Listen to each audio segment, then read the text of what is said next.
So there you are in Google, you've got like 200,000 subscribers for your search feature that you build, and you come to Glean thinking this is going to be a nice, good-sized unicorn, and Glean surpasses all expectations, and it's like a hyper-growth unicorn.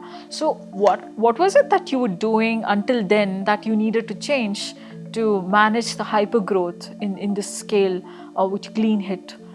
Like, Well, I would say that, well, just a small correction with that. What the search product at Google would had like hundreds of millions of users. 100 million, millions of users. On Cricket. And then on Glean, I would say, when I joined, I actually wrote this down. I love doing this kind of stuff. I wrote this down saying, if Glean is ever a unicorn, this will have been a justifiable decision for me to move to a startup. So that was kind of my bar for like best case scenario unicorn. Obviously that happened quite quickly. Look, working at startups and working at big tech are very, very different things, and it's not for everybody. I'm not saying startups are not for everybody, or No. big companies are not. Big companies are more for everybody than Startups are not. startups. They're not. Startups, working at a startup is quite different than working at Google for several reasons. Obviously, the generic things people know, you have to work a lot harder, yada yada, all of this kind of stuff. But in a startup, there's really like, how do I say it?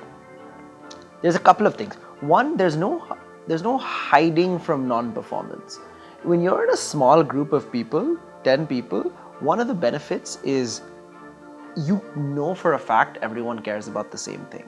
Your company is nothing unless everything works together. Everyone works together and makes it something. So all the incentives are aligned. That's a positive.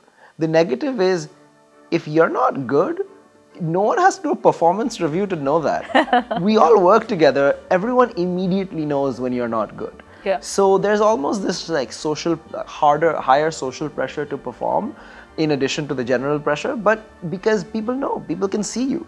We're all in the office working together. We're all in all the meetings together. So we know when someone's not doing their job. That's one part of it. Some people are just not cut out for the intensity. The second part of it, I would say, is no one tells you what to do in a startup. A lot of the problem solving is ambiguous, and you have to kind of figure that out.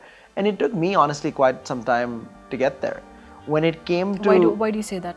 Like, I was given a task where, the task was, my first task at Glean was, we have a skeleton of a search system that's working, but all of the onboarding for any company to use this is basically non-existent. It's just like we have to run a bunch of commands to do it.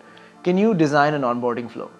And I'm like, well, I'm not a designer and I don't really do that much front end, and I don't know how the system works, so I don't even know what onboarding means. And all the guidance was like, well, I don't have time to explain it to you. Just figure it out. So okay, now I get it. So that's not for everybody. Like, some people just do not work well in that ambiguous situation. I love it. Eventually, I came to love it. Initially, it was very nerve-wracking, but then I'm like, well, interesting. Let's think about this. Let's figure out the problem. Let's structure the problem. Let's see what has to be done, and then let's go do it. So that's one example, ambiguity. The third thing I will say is there's a lot of context switching in startups. Doesn't it drain you out? No, I think it drains me out when I'm in a big tech company and my peers don't work hard. That's way more draining. Yeah. Because you can't change their behavior. I don't know, like I love what I do, so it's very difficult for me.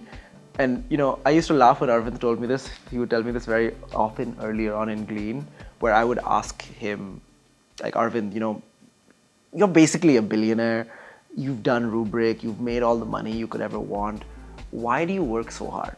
Like, you work, I think as a CEO, you got to hats off to him. He worked harder than everybody else in the company. Yeah. And he still does, I think. Yeah. And I'm like, Arvind, what's your drive? And I don't know how serious this answer is, but he would look at me and go like, hard work is a gift. Oh my God. When you don't have anything to do, you don't know how sad that is. Yeah. And he would say that, and I would never really understood it for many, many years. But as I like to believe, I've gotten a little older, I kind of get it now. Yeah. I think people who don't have work to do, they are the people often who are, searching for meaning, unclear what to prioritize. They're sad, they're depressed. Maybe I want this, maybe I want that.